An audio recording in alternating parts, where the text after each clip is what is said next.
each day.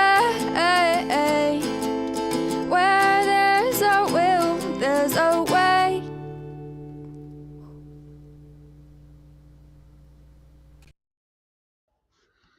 Man, what a great day already. That's 2 o'clock in the afternoon. Wow. It's just cool that how things happen. And yeah, yeah. I'm trying to convince Dr. Kelly, I'm trying to convince her to come on to come on our recovery and share what she's doing and why she does what she does. Um, you know, and I think she may do it. So what I'm going to do is I'm going to start having these people that I'm working with in, at the government and Aurora Mental Health. I'm like, come on, man. People want to know what you're doing, and it'll help me, And I told what I told Dr. Kelly. I said, you helped me out a lot, and now I will do anything to support you. Yeah, you bet. Because if I support her and do that, then we will just get more. It's a team, right? It's a give and take. Every relationship's got to be give and take. That includes when I'm working with these people at government places and things like that. They have lives too. And with the opiate and the fentanyl epidemic going on, everyone is affected. Everyone's affected, and we all need a place to go. We need a place to talk, man. So I'm trying to create these different arenas for everybody, and so you figure out where you fit in, right? It's gonna work. It's funny because I'll be talking to people. It's like, man, yeah, this is gonna work. I'm like, no, you don't know. It's already working. It isn't gonna happen. It's already happening. That's the exciting part. It is happening. All right. We got a couple people here, and you probably don't want to hear about what I do outside of here. You came here for a vision for you. So welcome to the Daily Trudge. My name is Dion. Yeah. Find another Dion like me. I challenge you. There's not many Dions. So if you're here, please say hello, whether you're watching the live or the rewatch. I got all my outside windows done before the snow got here, and I'm taking a break. I've also cut way back. Yesterday I decided, okay, I'm gonna start cutting cigarettes out.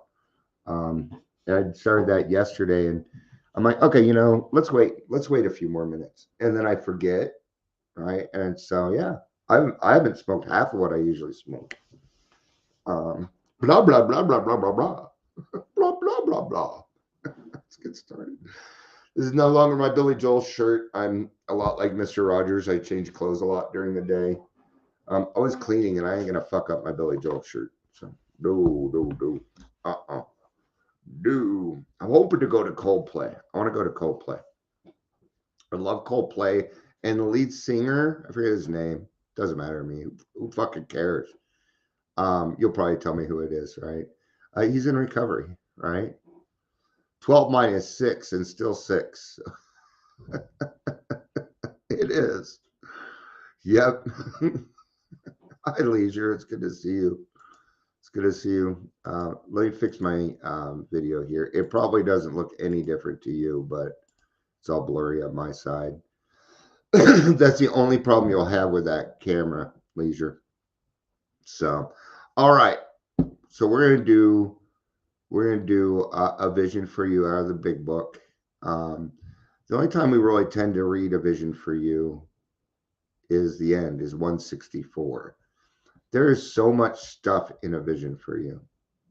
So let's go ahead and get started. Charles, good to have you. I don't think I have met you yet, but welcome. Yes, one day at a time. Absolutely. 1 minute at a time, 1 second at a time, 1 hour at a time. Yeah, you're talking about my smoking. Thank you for supporting me on that. I appreciate it. It's the next thing that goes. And I'll be honest, I don't want to quit smoking. I don't. But you know how it is. The consequences are no longer, I don't want them anymore. I don't. So I gotta get better. So what do we mark up? We mark up progress, right? That's what we do. We mark up progress. I love you too, Leisure. I love you all. I love Charles too. Mm-hmm. I'm just that kind of guy. So, all right. For most normal folk, which is not us, it's not Dion. So, for everybody but us, drinking means conviviality, companionship, and colorful imagination. I'm going to tell you something. Not as much anymore. Not as much anymore. Now, a lot of people they're finding out that alcohol is just no good for them. But for us, this is something different. Okay. It means release from care, boredom, and worry. It is the joyous intimacy with friends and the feeling that life is good. It's the way it was in the beginning, but it would change drastically. Yeah, I don't like the word normal either. I would prefer for most non-alcoholic folks, or for most folks, you could just take normal out of there, right? And it would still work because we know that we're not them. For most other people, right? Yeah. I'm not big on the word normal either. Mm-mm. Because it's almost like name calling anymore. So, but not so with us in those last days of heavy drinking. The old pleasures were gone, they were but memories. Never could we recapture the great moments of the past. There was an insistent yearning to enjoy life as we once did, in the heartbreaking obsession that some new miracle of control would enable us to do it. There was always one more attempt, one more failure, right? Here's the thing, and I'll go by my experience, but this is what happened to you too, because you're an alcoholic. Okay. Now, I was actually drinking before I actually went. So I went to this party, and I used to say I was invited, but I don't know if I was or not. I don't remember. Now, I didn't drink a lot, but I would drink 1 to 2 beers whenever my mom, every and Monday through Friday. I got to take the weekend off because my mom was off work. Because my mom was an alcoholic, and she's 39 years sober now. She turned her life around. Okay. So, yay, Dr. Kelly's going to check out my podcast. So, one of my next speakers, hopefully, pray for it, might be the executive director of Adams County Behavioral Health. She is awesome. You will love her. You will love her. You will. Okay. You will. She's like, she's tall. She's tall. Okay. But she's got this yellow aura around her. And when people have yellow auras, that's who you catch. That's who you grab. So anyway, I was 13. I get invited to this party. We all start drinking, right? They're like a half beer in. They're like, oh, I'm so drunk. I'm like, I'm on my second. But anyway, that's the first indicator. You drinking more than your friends, if you can handle more alcohol than the people you're drinking around, you're an alcoholic. That's why these 90-pound girls can drink a 200-pound mountain under the table. Yeah, it's alcoholism. So I experienced something new, being a part of something. Before this time, I had never been a part of anything. Suddenly, people would talk, oh, Dion's kind of a cool guy. So I thought I had found my answer because, see, it wasn't the drinking. I never belonged. And I finally felt it. And God, did it feel good. It did. But it came with something that I would not be able to handle. Power. Okay. Once they started liking me and stuff, I took out my revenge. You think I forgot all the shit you did to me? No. So I wasn't necessarily popular, but everybody knew who Dion was, and it was, you stay the fuck away from him. See, you see how I am right now? Well, I did just as much bad as I do good. I do. Now, even Zoom, we could never go back. We can't go back to the good old days of AA. That ain't going to happen either. I say it all the time. Back in the 90s, it was this and that. That ain't going to happen again either. It's gone. It's over with. I can't go back to it. Those are the good old days. So it's time to create some more good old days. Okay. the less people tolerated us, the more we withdrew from society, from life itself. Okay. Now, I never was really good at friendship in the first place. So I cannot tell you I did not have drinking friends. I didn't have them. I had one. He moved back to Wisconsin fucking years ago. Never, and I haven't heard from him since. I've tried to help. Um, I abused his wife. Not physically or emotionally, but because I was homeless and I was a hanger on. Okay. And it turned out she got into Al-Anon and I made an amends to her. And I hope she's doing really well because she made me realize some things. And I did her wrong, man. No. Okay.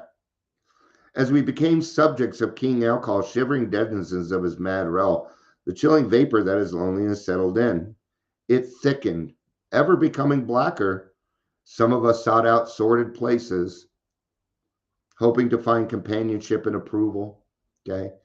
Now, here's the thing. You're going to go back to those sordid places. Maybe not that particular sordid place. But as a recovered alcoholic, you bet I visit sordid places all the time. It's the front lines. It's where I work. Those are my people. Alcoholics are my people. Drinking or not, they are still my people. I still understand them. Even when they're drunk, I get it. So do you. Right? It's a lonely business. Alcoholism is a lonely business. Even people that are hugely popular, lonely. Look at Robin Williams, man. Everybody celebrate. And you even talk shit about Robin Williams, 10 people are going to kick the crap out of you. But depression killed him. That hurts. It hurts. Okay. Momentarily we did, then would come oblivion, the awful awakening to face the hideous four horsemen. Oh, there's my drinking buddies. There they are, right there. They brought another horse, said, Dion, get on. We're going for a fucking ride. We're going to go ride. And we did. And I tore up the town. I did everything I could to just fucking destroy anything. I loved it. I did. I loved it. It gave me a power over other people. I was a manager. It was funny because I was like the national recruiter and trainer for the second largest, I'm going to tell you, it don't mean shit. I'd have girls like calling me, clamoring to date me. I'm like, you don't understand. I make like $12 an hour. Okay. I'm not who you think I am. I live in a piece of shit room in California. Okay. It was all at guys. It was all at guys, man. And I would act that way too. On the phone, I acted like I made tons of money. It was a lie. All right. So here are my drinking buddies. Terror, bewilderment, frustration, and despair. Unhappy drinkers who read this page will understand. All right. So enough with the bad crap. Let's move on. We've shown you how we got out from under. You say, yes, I'm willing, but am I going to be consigned to a life where I shall be stupid, boring, and glum, like some righteous people I see? I know I must get along without liquor, but how can I? Have you a sufficient substitute? And that is what we're doing here. We are substituting things. We are. We're just substituting them. That's what it is. Yes, there is a substitute, and it's vastly more than that. And they are not freaking kidding here. It is the Fellowship of Alcoholics Anonymous. If you're in AA, you have 2 million friends. You can go anywhere in the world. I'll be talking to people. They're like, "Yeah, I'm going to Spain." I'm like, "Oh man, they got great meetings in Spain." "Oh, do they? You've been there?" "No." "How can they not be good?" "No, never been to Spain, but I know the meetings there are good." Yeah. It's as matter of fact as anything else in this world. Yeah, you bet it is. Okay. There you will find a release, just like you're drinking, a release from care, boredom, and worry. Your imagination will be fired. It'll be fired so much that your sponsor will tell you, Dion, I'm one of those guys. I got an idea a minute. I do not share 98% of my ideas. I just don't. Because when no one's around, I'll say them out loud to make sure it doesn't sound stupid coming out. And 98% of the time, yeah, it's not any good. You know, that's okay. Yeah, but your imagination will be fired. Right now, I need your imagination. I need it. I need everyone's fucking help because now we are doing from everything in recovery A to Z, man. We are not alpha omega. Okay. We're creating different arenas. There's the detox. Then there's the treatment. See, they're going to be separated. You got to keep them separated. Bump, bump, dump, bump. It's how it works.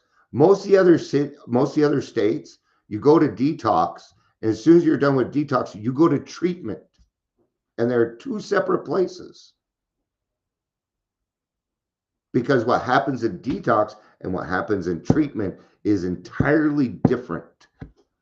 It is, and I know because I have worked both, and I've been a client in both. And the hospitals is where treatment centers are supposed to be. Okay, no more of these. We are a, no. All right. Life will mean something at last.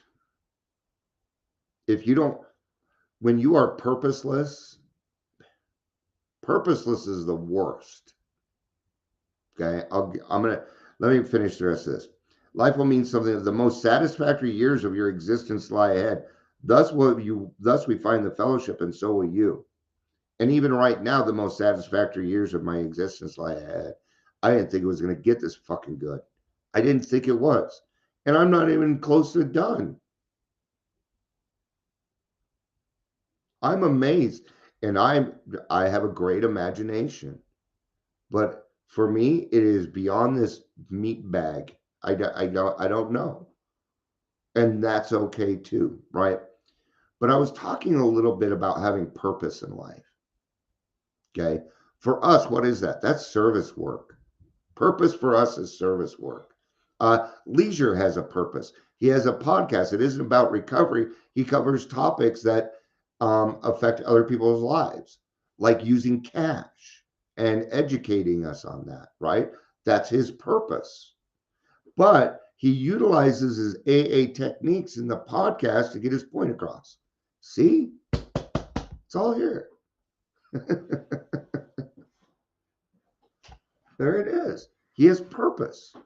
When we were drinking, did we have purpose? Yeah, we did. It wasn't a good one, but at least we had purpose. Now, let me give you a description. You got a gangbanger, right? I'm just going to use gangbanger, right? Okay. Just a regular average gangbanger. Okay. Then you have a kid who's 30 years old that lives with his mother in the basement. No job. Gangbanger is going to get a lot further in life. Because at least they have purpose. The guy sitting in the basement has no purpose. Yeah, in that case, go ahead and use your debit card. All right. I just thought I'd follow up on that joke. There it's okay. Okay, it's all right to go ahead and go ahead and put it on your credit card. Pay the interest on that pint of Sailor Jerry. That's alcoholic for you, right? So we got to have purpose in our lives, and AA brings you purpose. It is the service work that we do. Okay. How is that to come about? You ask, where am I to find these people? Now I'm going to tell you right now, they ain't going to say the AA meetings. That's not what they're going to say. Okay. You're going to meet these new friends in your own community. Near you, alcoholics are dying helplessly like people on a sinking ship. Okay, now I live on a street. Actually, I'm at the end of a cul-de-sac. We are actually the only people on Lincoln Court. We're the only house on Lincoln Court. I don't know why, but we are. Now down, it goes down to Grant, right? And there's probably, I don't know, 20, 30 houses. 1 in 10 of them is alcoholic. 1 in 10 of them. I could start a whole AA meeting with the people in a 3-block radius. Yeah. Now I'm not going to go door to door. Hi, I'm a traveling alcoholic. So where are we going to find them? Near you. If you live in a large place, there are hundreds, high and low, rich and poor. These are future fellows of Alcoholics Anonymous. Among them, you will make lifelong friends. You will be bound to them with new and wonderful ties, for you will escape disaster together, and you will commence to shoulder your common journey. Then you will know what it means to give of yourself, and that others may survive and rediscover life. You will then learn the full meaning of love thy neighbor as thyself. And that is why the detox is extreme. I'm sorry I keep going back to that. No, I'm not. That's why the detox is important. Yeah. 12-step calls. Face-to-face fucking 12-step calls. Night watch. See, we had to put night watch together because otherwise we get bored. Now, it used to be if Dion was on call, my phone would ring and the person that needed to talk would be on the phone.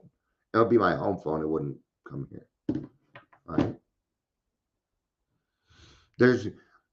When you meet somebody who's just starting and they're not even aware of AA, or maybe they have some misconceptions and they're sitting in a bed dying, and you come in and take a little bit of your time, you're saving someone's life.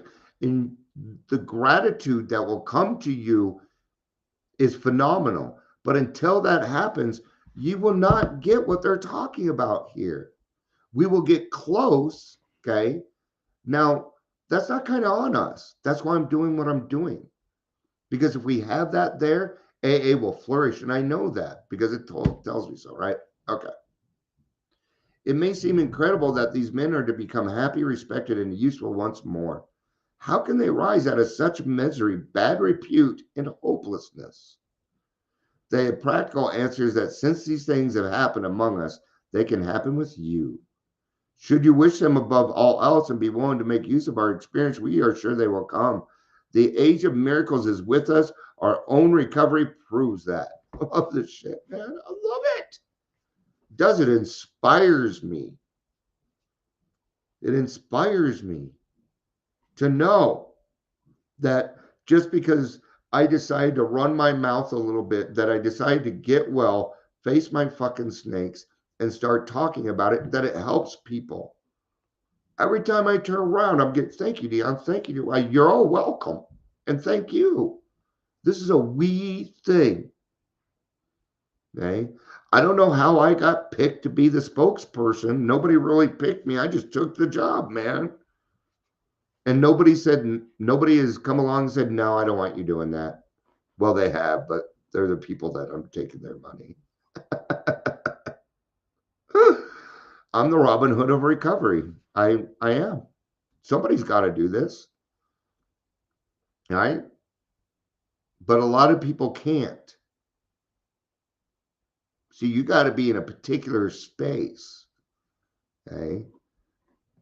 People consider me lucky because they think I don't work. Come hang out with me for a day. When you go to bed that night, you're going to be so fucking tired.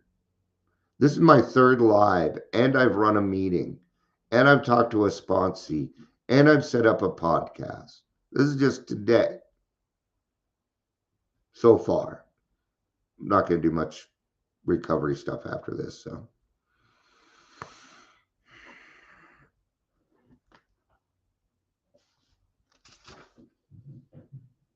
All right, I'm going to read a story. I love this story, and then I'm going to wrap it up. Okay. Years ago in 1935, one of our number made a journey to a certain Western city. I know people like to know. It is Bill, and I don't know what city he would be in because I thought it was Akron. And Akron's not a Western city. Maybe it was back then. Who knows? From a business standpoint, his trip came off badly. He had been successful in his enterprise. He would have to be set on his feet financially, which at the time seemed vitally important. But his venture wound up in a lawsuit and bogged down completely. The proceeding was shot through with much hard feeling and controversy. Bitterly discouraged, he found himself in a strange place, discredited and almost broke. Still physically weak and sober but a few months, he saw that his predicament was dangerous. He wanted so much to talk with someone, but whom? Okay. He just asked God for help right there. That's asking God for help. Okay. And they are talking, this is Bill. Okay. One dismal afternoon, he paced the hotel lobby, wondering how his bill was going to be paid. Yeah, he had a bill at the hotel. He didn't have the money to pay it. See, this is what I'm talking about. Bill and Bob sacrificed everything for us. Who's that sound like? I won't go into it. Hey, I'm trying to figure out where religious people are right. And I've got a very knowledgeable pastor. And yeah, so okay. At one end of the room stood a glass-covered directory of local churches. Down the lobby, a door opened to an attractive bar. He could see the gay crowd inside. In there, he would find companionship and release, unless he took some drinks. He might not have the courage to scrape up an acquaintance who would have a lonely weekend. Of course, he couldn't drink. But why sit hopelessly at a table, a bottle of ginger ale before him? After all, had he not been sober 6 months now, perhaps he could handle, say, 3 drinks, no more. But because the 3 drinks are coming up, I want to bring something up. Okay. Now, to us, 2 or 3, we're like, yeah, that's controlled drinking. Okay. And we're not using the word normal here anymore, or we're trying to do a better, right? So people who are non-alcoholic, people who are not alcoholic, okay, you know how many drinks they have? 1 or less. I know you don't believe me, but it's true. It is true. It's so true. Okay. Fear gripped him. He was on thin ice. Again, it was the old insidious insanity that first drink. With a shiver, he turned away and walked down the lobby to the church directory. Music and gay chatter still floated to him from the bar. Can't you feel it? I can feel it. The fun. Till tomorrow morning, that is. Or it's fun for another couple hours. It's 2:22, by the way. So, okay. With a shiver, he turned away and walked down the lobby to a church directory. Music and gay still floated. But what about his responsibilities? Okay. This is where accountability comes into play now. Accountability is the number one way to keep an alcoholic sober. It is. Okay. That's why sponsorship is so important. Here's the thing. Okay. I'm working with it. Like right now, I'm working with a couple of very fresh new sponsees. Okay. Now they respect and trust me. What does that give me? It actually gives me power. It's not a real power, okay? It's a word right there, okay? So if they respect me and trust me, then I'm going to make them accountable to me. Yeah. Yep. Okay. Right now I have 3 sponsees that are supposed to write me at the end of the night. I'm still sober. One of them did it last night. This morning I said, I didn't hear from you last night. And they're like, I'm sorry. And I didn't say I'm not saying anything back. Okay. Why? I'm holding them accountable. That's what I'm doing. I love them. I want them to make it. It's going to fucking hurt. I told them it's going to hurt. Okay. But accountability. And that's what's happening here. See how accountability changed something in his brain. But what about his responsibility, his family? And the men who would die because they would not know how to get well. Oh, yes, those other alcoholics. There must be a way. There must be many such in this town. He would phone a clergyman. His sanity returned, and he thanked God. Selecting a church at random from the directory, he stepped into a booth and lifted the receiver. Thankfully, he had enough money for a phone call, though, right? He was going to go to the bar and drink. On what money? A lot of us know. It's called a tab. You can't have a tab now unless you put a card down, and even then they're going to run it and make sure you got money in there. All right. Called the clergyman. His call to the clergyman led him presently to a certain resident of the town who, though formerly able and respected, was then nearing the nadir of alcoholic despair, the end. That's what that means. It was the usual situation: home in jeopardy, wife ill, children distracted, bills in arrears, and standing damaged. He had a desperate desire to stop, but saw no way out, for he had earnestly tried many avenues of escape. Painfully aware of being somehow abnormal, the man did not fully realize what it meant to be an alcoholic. Okay, and he's talking to Dr. Bob, doctor. And even this doctor could not, and Dr. Bob was, both Bill and Bob, they were fucking geniuses. Okay? That's why Bill had to be struck sober. He was too fucking smart. And so was Dr. Bob. Okay, so when these two men laid hold of what was going on with the Washingtonians and the Oxford groups, see, just like me, I can see the detox. It's clear. It's clear in my mind. I can even see the road. So that's probably what he was doing here. Now, but it was only Bill, another alcoholic, who could come along and give some depth and weight to this doctor who knew he was doing wrong. He knew he was killing himself. You ever read Dr. Bob's Nightmare? Oh, it was. It was a nightmare. Okay. When our friend related his experience, the man agreed that no amount of willpower he might muster could stop his drinking for long. Yeah, he tried. A spiritual experience, he conceded, was absolutely necessary, but the price seemed high upon the basis suggested. What's the price?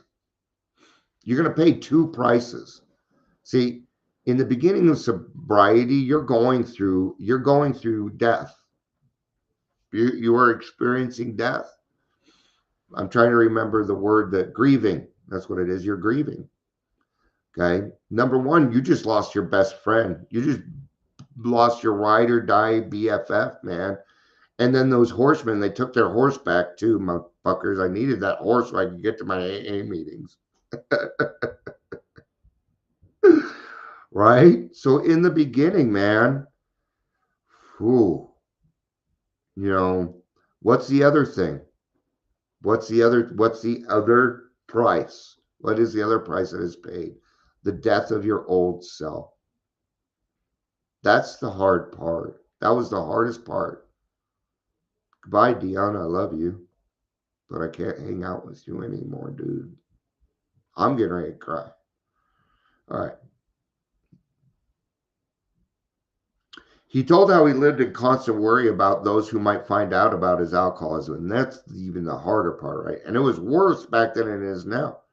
He had, of course, the familiar alcoholic obsession that few knew of his drinking. Why, he argued, should he lose the remainder of his business only to bring still more suffering to his family by foolishly admitting his flight to people from whom he would made his livelihood? He would do anything, he said, but that. So there was another price here that was going to be paid. And I didn't think of it because I'm not a doctor, I'm not a lawyer. So therefore, my reputation when I first came in wasn't necessarily on the table. But for a lot of other people, it is. Pilots. That's right, pilots. Did you know that they have their own meetings? No, you didn't, because it's secret. There are some AA meetings that are so anonymous that most people in AA do not know about them. You will never be invited. You will not know where they are. No, you can't. We have got to hold their reputations intact because of the work that they do. Yeah. Judges, senators, entertainers. Yes, they don't go to our meetings. They wouldn't get any help. Everybody be stumbling. Robert Downey Jr. came walking into your AA meeting. There'd be no topic except Iron Man and how he, it'd just be all about Robert Downey Jr. And that's not how it works. No, no. He gets his 3 to 5 minutes and he needs to shut the fuck up like everybody else. See, it wouldn't happen. Okay. Being intrigued, however, he invited our friend to his home. Ooh. So Bill, needing a place to stay, let's just call it for what it was, because he couldn't pay his hotel room. Okay. Being invited our friend to his home sometime later, and just as he thought he was getting control of his liquor situation, he went on a roaring bender. For him, this was the spree that ended all sprees. He saw that he would have to face his problems squarely, that God might give him mastery. One morning, he took the bull by the horns and set out to tell those he feared what his trouble had been. Okay. And from my understanding, Bill stayed in Akron for a little bit to work with Dr. Bob. So Bill helped him. This is Bill helping him go through the steps like this. Okay. So yeah, see the people that are like, we got to do this. We are in me doing the big book a little bit slower and stuff is actually not how it's suggested in here. No, it's not. It's supposed to be now. I have one guy, he's not done detoxing. He's not going to understand step 1 yet. Okay. Well, I'm not the faster one, but I know people that are. See, it's just experience. And there's nothing wrong with either route. There's nothing wrong with it. So, yeah.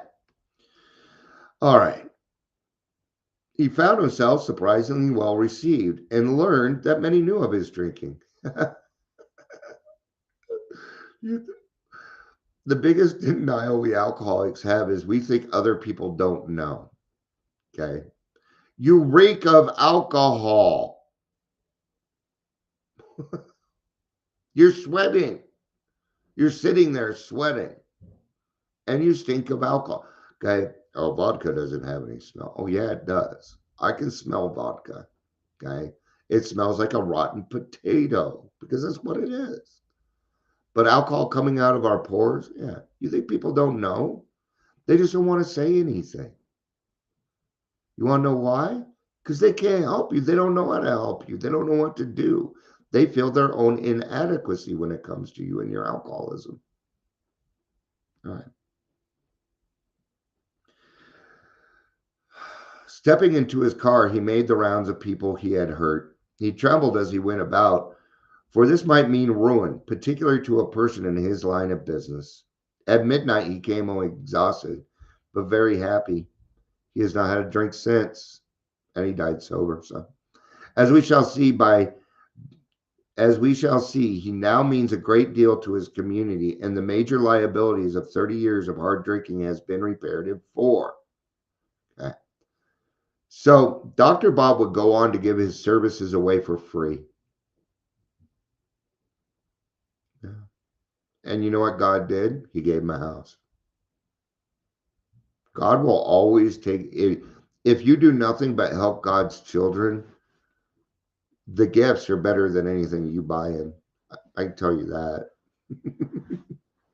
See, I get gifts other people don't get because of what I do, but I'm in a situation. I think it'd be great if I could work a 40-hour week and bring home money and I had to, but it's not how life is. So, but life was not easy for the two friends. Plenty of difficulties presented themselves. Both saw that they must keep spiritually active. One day they called up the head nurse of a local hospital. They explained their need and inquired if she had a first-class alcoholic prospect. Okay. We're not done with the story. So she replied, yes, we've got a corker. He's just beaten up a couple of nurses. goes off his head completely when he's drinking. Would you go see this person if that's what you were told? You better. You better. What if they beat me up? Trust in God. What if they're violent? Trust in God.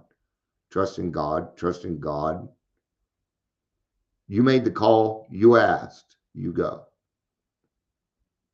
Nothing happens in God's world by mistake. All right, here we go. But he's a grand chap when he's sober, though he's been here 8 times in the last 6 months. Understand, he was once a well-known lawyer in town, but just now we've got him strapped down tight. Says this refers to Bill and Dr. Bob's first visit to number 3. I don't remember his name, so if anybody remembers his name, please share it. Here was a prospect, all right, but by the description, none too promising. The use of spiritual principles in such cases was not well understood as it is now. But one of the friends said, put him in a private room, we'll be down. 2 days later, a future fellow of Alcoholics Anonymous stared glassily at the stranger beside his bed. Knows 2 days. 2 days later. Why? Because he was still detoxing. And we need at least a little bit of cognitive. Okay. Now, you want them right in between. You want them while they're detoxing, but at the point where they are no longer drunk. That's when we want them. That is when you can do depth and weight. You will not find them in AA meetings. It's too late. Somebody already 12th stepped them. I guarantee you most people in AA, at least in Colorado, have not done a 12th step call. No. Okay. Who are you fellows and why this private room? I was always in a ward before, said one of the visitors. We're giving you treatment for alcoholism. Sorry. Hopelessness was written large on the man's face as he replied, oh, but that's no use. Nothing would fix me. I'm a goner. Last 3 times I got drunk on the way home from here. I'm afraid to go out that door. I can't understand it. Yeah, wow. For an hour, the 2 friends told. See, what did he just say? What did he just say? He said, I'm willing to get sober. That's what I heard. I'm afraid to go out the door. I don't understand. You know what he just did? He just said the first honest thing he's probably said in a while. Wow. For an hour, the 2 friends told him of their drinking experiences over and over again. He would say, that's me. I drink like that. The man in the bed was told of the acute poisoning from which he suffered. Now, how it deteriorates the body of an alcoholic warps his mind. There was much talk about the mental state preceding the first drink. Yep, that's me, said the sick man. The very image. You fellows know your stuff all right, but I don't see what good it'll do. Okay, this is where pride. Okay, so we're either the shit or a piece of shit. Right now, this person thinks they're a piece of shit. I did that. That's great for you, but it's beyond my reach. Now, I would say that until I met a recovered alcoholic who has a set of nuts. And he's like, Dion, shut up. It's not true. It's not true. Just stop determining your worth. Don't do that shit. That's what I was told. Stop determining your worth. You're not very good at it. Besides, God don't make shit. He makes miracles. He makes beautiful, beautiful things. All right? So right there. Yeah. Okay. But it's not for me. But it is. It is, though. From what you told me, I know more about ever. I can't stop. Okay. Let me redo that. But I don't see what good it'll do me. You fellows are somebody. I was once, but now I'm a nobody. From what you tell me, I know more than ever. I can't stop. At this, both the visitors burst into a laugh. Said the future anonymous, damn little laugh about that I can see. Give him a year. Right? Why do we laugh? Because we've been given the freedom from it. And it makes you happy. Well, you laugh when you're happy. That's why we're laughing.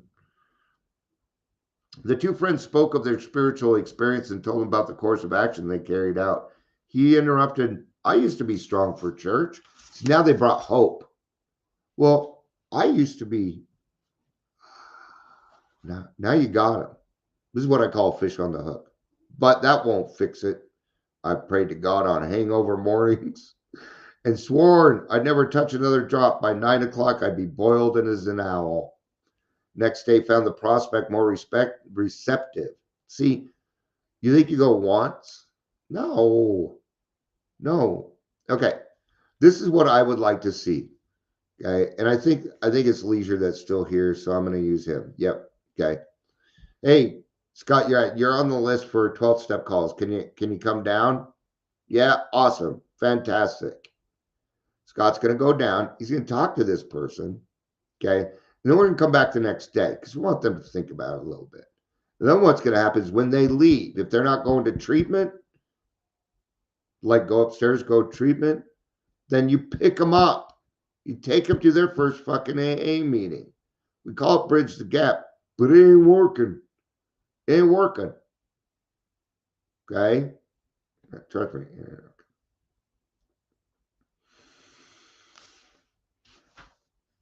This is a very long story. All right. That afternoon, okay, on the third day, I'm just going to read a couple more paragraphs. So, next day found the prospect more receptive. He had been thinking, maybe you're right. He said, God ought to be able to do anything. Then he added, he sure didn't do much for me when I was trying to fix this booze racket alone. On the third day, the lawyer gave his life to the care and direction of his creator and said he was perfectly willing to do anything necessary. His wife came, scarcely daring to be hopeful. Can't blame her. Thought she thought she saw something different about her husband already. He had begun to have a spiritual experience. I'm working with a young man right now, right, and he's got some days under he got a little bit over 30 days under his belt. I'm just trying to make sure I stay anonymous with everything. And we were in a meeting last night, and he was talking about how he had to go hang out with the family because it was his wife's birthday. And even his family was saying, there's something different. Okay? They're like, there's something different about you. See, he's tried and tried and tried and tried, but it didn't work. Now he's in AA. He's got a sponsor. He's accountable. Okay? Yeah, it's starting to work. That is okay. Now, AA is what I call a catalyst. Okay. I'm going to do 2 more paragraphs, but not very long though. Okay. AA is a catalyst. It can do for you what would take doctors and therapists years. That is the miraculous thing. What should take years takes people in AA months. See, time is a fickle mistress. And time really, the only good thing time is for us is the trust of non-alcoholics. Hi, Ingrid, you're 48 minutes late, but I love you. You're a wizard, so you get to show up whenever you want. That's what Amber and I say. We took it from Lord of the Rings. So yeah, it's good to see you. It's good to see you. I hope you had a good lunch. All right, I'm doing 2 more paragraphs and I'm wrapping up because I really got to pee. That afternoon, he put his clothes on and walked from the hospital a free man. Just 3 days before, he thought he was fucking hopeless. He thought it was the end of the world. Now he gets to walk out of there with his head fucking held high because he said, you know what? And you don't need to be sorry, Ingrid. Don't you dare. You be who you are. And don't you ever be sorry for it. You're out there doing what you're supposed to do. Okay? Besides, I'm just giving you a hard time. Okay? Now he's a free man. He entered a political campaign, making speeches, frequently men's gathering places of all sorts, often staying up all night. He lost a race by only a narrow margin, but he had found God, and in finding God, he had found himself. That was June 1935. He never drank again. He too has become a respected and useful member of community. He has helped other men recover and is a power in the church from which he was long absent. So That whole thing was based on one decision by Bill on whether he walked into the bar or called the church directory. If he would have walked into the bar, I wouldn't know any of you. I wouldn't know any of you. That's why it's so important that you do what you do. See, we're Bill, we're Bob, we're the original 100 too. We are. We're just doing it in 2024 now. So, all right. That's what I got. Thank you, everybody, for being here. I appreciate it.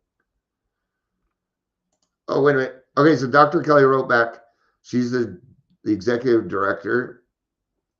My deputy director is LAC. That means that she's a licensed addiction counselor and maybe a good voice as he heavily involved in our project. Ta-da! See? I'll put the deputy director on too. Right? And it's just to educate, it's to help, it's all it is. It's all it is. Tell me okay. The one person that I'm like trying to put in jail, there was one conversation. This was like after some stuff had happened and we were trying to straighten it out. And I went over to his house because, these people don't travel. I'm at his house because that's where he comes, right? And I tell him, he's like, well, what are you planning on doing? I'm like, well, I'm gonna run a podcast and there was something else I was getting ready to do too. I'm probably still doing it. Essentially, he said, oh, there are people that are better at that. Right. And put me down. Oh, but why don't you come work for us? And I'm like, I would never come back to work for you, dude. You're committing Medicaid fraud, right? I was just trying to clear the fucking air. I wasn't looking for a job. I need your job at $18. Now, your Medicaid job, thanks. Okay. Now here I am doing everything they said I couldn't do. Okay. But it's not me. It's we. See, if you take the M in me and turn it upside down, it's we. Right? And now I'm going to go wee. Because I have to pee. I love you. It's good to see you too, Ingrid. I love you, everybody. Thanks for being here. Thanks for hanging out for the whole hour. Leisure, I appreciate it. So I love you. Peace out and have a day.